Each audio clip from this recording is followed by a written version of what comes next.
My name is James Franco, and I'm just an ordinary office worker. My life is pretty boring, just going back and forth between work and home every day with nothing special to talk about. When I first started working, I dreamed of climbing the corporate ladder, but I'm not good at making calculated moves because of my personality. I often end up with jobs that nobody else wants to do. My inability to say no is my own enemy. Even though I work hard, I'm still a regular employee with no title to my name. However, there was a time when I used to be a lot happier and smiled more. I married my girlfriend, whom I had been dating since the start of my working life. We had a happy marriage, which motivated me to do well at my job. But that happy life didn't last long. Are you telling me to live on this meager amount this month again? A few years into our marriage, my inability to succeed at work frustrated my wife, and she often showed her irritation. I'm sorry, I do my best, I would say. How many years and how many times have you repeated those words? I thought marrying you would mean a better life, but with this low salary, we can't do anything. I'm fed up. My wife Rachel has always loved spending money on herself, from beauty treatments and cosmetics to nails, hair salons and clothes. She was happiest when keeping herself beautiful. It seems she married me believing that life would be luxurious since I am a doctor's son. Indeed, my dad is a doctor and owns his own clinic. But my dad, who had a personality similar to mine, often saw his patients for almost charitable rates. He often provided care without profit for patients who were hesitant to seek treatment due to financial constraints. People can pay back when they recall it in the future as long as they are alive to do so. Money can't be made if you're not alive, my dad used to say. Because of this, despite being a doctor's family, we never lived a wealthy life. Of course, as a child, I never felt unhappy or questioned our way of living. I'm still proud of my dad to this day. However, Rachel decided to marry me because she thought being a doctor's son meant wealth, without knowing the real story. So our life turned out very different from what she had planned.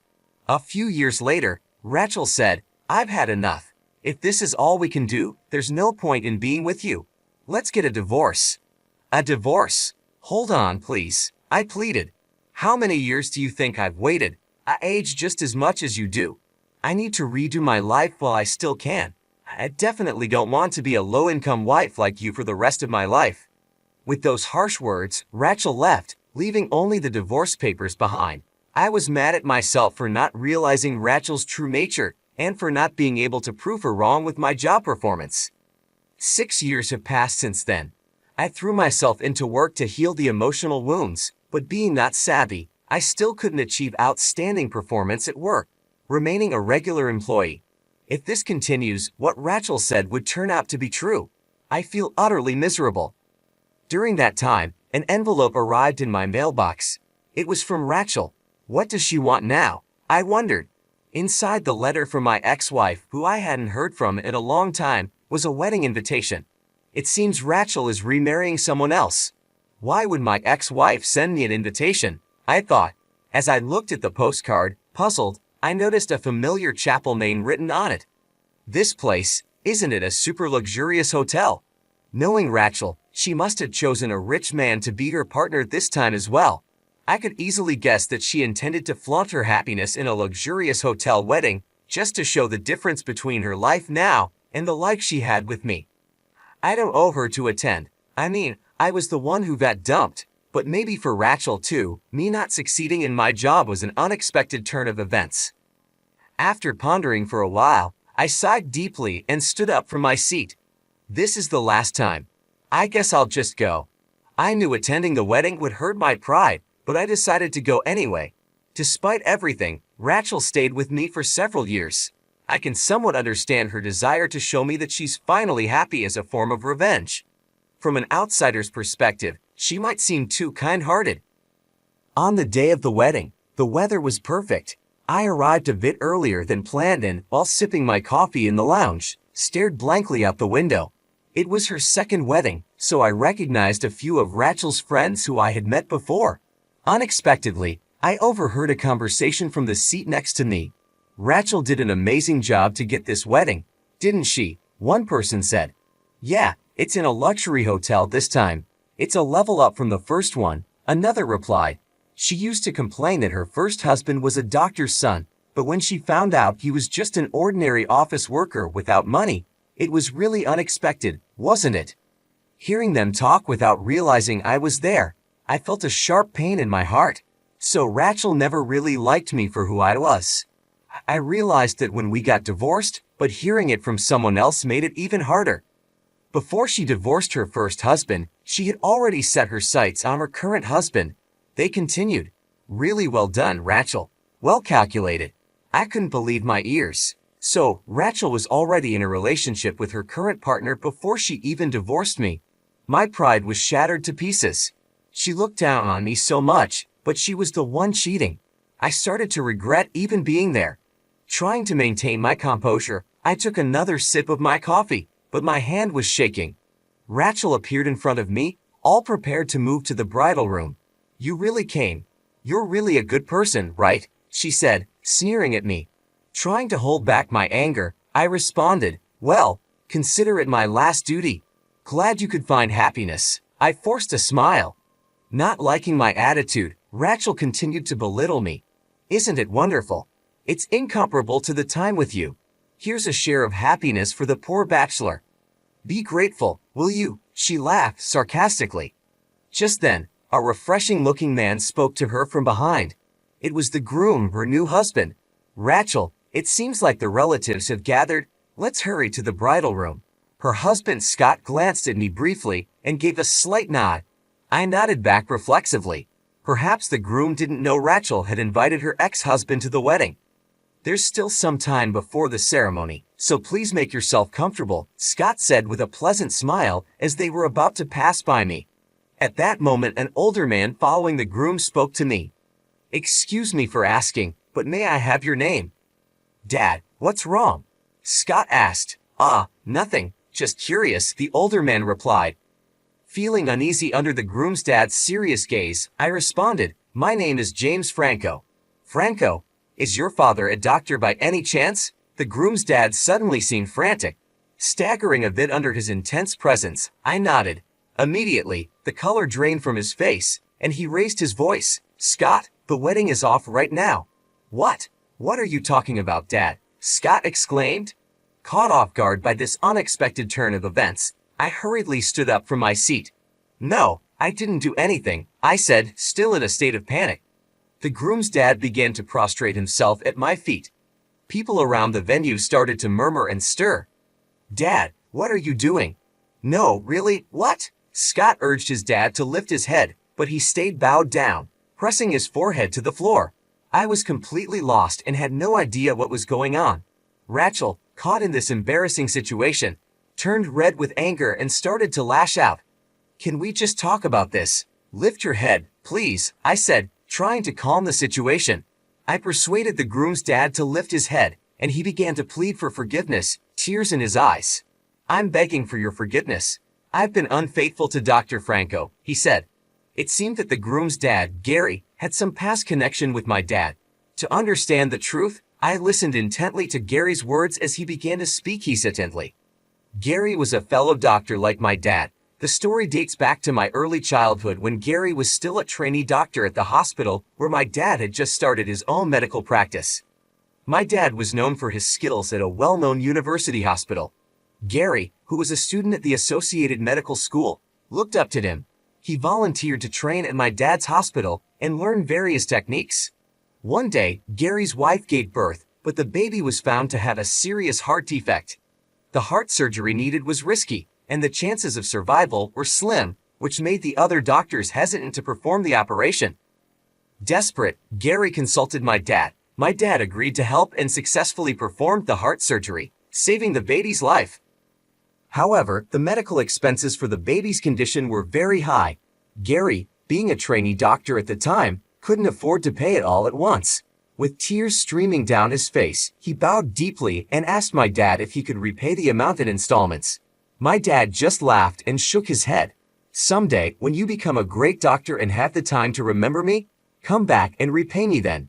I guarantee you'll definitely become a great doctor, he said, to keep Gary from feeling too pressured. Sometime after, Gary was sent abroad to study medicine and didn't return to the States for several years. Despite this, he never forgot his promise to my dad and continued to save money for the repayment. However, by the time he came back to the States, my dad's hospital was no longer there. The contact information had changed and they had lost touch.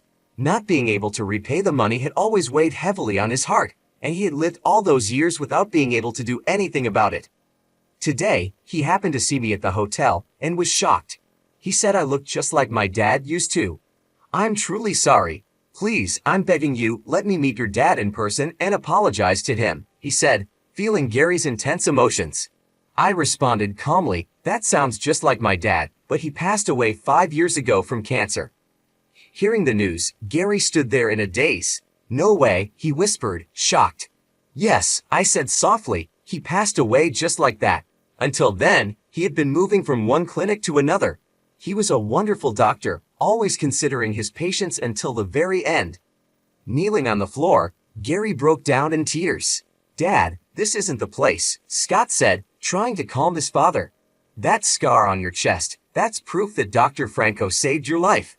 Scott seemed to lose his words. He looked at me, then back at his father, confused and emotional.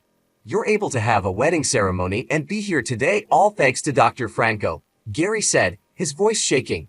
He bowed to me again. "I want to repay all the kindness I couldn't repay to your dad. Please, let me do something." I quickly lifted Gary's face and extended my hand to help him stand up. "Mr. Gary, I'm really happy. Just remembering my dad is enough for me. The life my dad saved is now able to celebrate such a wonderful day like today. Being able to see the proof of my dad's existence makes me happy. I'm sure my dad would be happy too." Hearing my words, Gary started crying out loud again. The onlookers began to cheer and applaud, moved by the emotional scene. Rachel was the only one glaring at me with a look of fury. As the time for the ceremony drew near, I stood to the side, watching the event unfold. I couldn't help but reflect on the day's surprising turn of events. Scott and Rachel continued with their preparations, but there was a noticeable tension in the air. Gary stayed close to me, his eyes red from crying. "I'm so sorry for everything. Your dad was a great man, and I failed him by not finding him sooner," he said, his voice still shaking. "Mr. Gary," I said, placing a hand on his shoulder, "you didn't fail him. My dad helped you because he believed in kindness and compassion. He wouldn't want you to feel this way. Just knowing that you remember him and are grateful is enough." Gary nodded, trying to compose himself. "Your dad's legacy lives on in you," he said, attempting a smile. "He would be proud." The ceremony began, and I found a quiet corner to observe from. Rachel and Scott exchanged their vows, but I couldn't shake the feeling of disconnection from the event. My mind was flooded with memories of my dad, his dedication, and the values he instilled in me. As the ceremony concluded, guests mingled and congratulated the newlyweds. Gary approached me once more. "James, if there's anything I can ever do for you, please don't hesitate to ask. Your father saved my son, and I owe him everything." I smiled warmly. "Thank you, Mr. Gary. Just keep living with the same kindness my dad showed you. That's the best way to honor him." Rachel approached, her expression still cold. "Enjoying the show?" she asked sarcastically.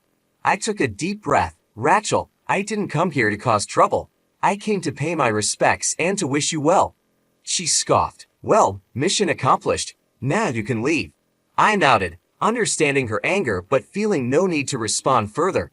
As I turned to go, Scott stepped forward, extending his hand. "Thank you for coming, James. It means a lot." I shook his hand. "I wish you both the best. Take care of each other." Walking away from the venue, I felt a mix of emotions. The day had brought closure to some old wounds and opened my eyes to the enduring impact of my dad's kindness. It wasn't the outcome I expected, but it was a powerful reminder of the values that truly matter. I had an unexpected experience that changed my wounded heart into feelings of pride and happiness. Afterwards, Gary insisted on repaying the medical expenses and the kindness my dad had shown. He gave me a substantial amount of money that he had saved for my dad. Additionally, Gary's hospital started doing business with my company. This significantly boosted my performance at work, and I finally got promoted. The kindness and compassion my dad had shown came back to me in a wonderful way. I cherished this happiness while remembering the serious look in my dad's eyes when he was working. My dad's dedication to helping others had a lasting impact on me and on those he helped. His legacy was not only in the lives he saved but also in the values he instilled in me. As for Rachel, her second marriage didn't turn out as she had hoped. Her husband eventually found out that she had dated me before our divorce, and that her motivations for both her previous and current marriages were driven by money. Over time, he grew tired of her behavior, and this led to another divorce. I heard about it through the grapevine. It was a reminder that what goes around comes around.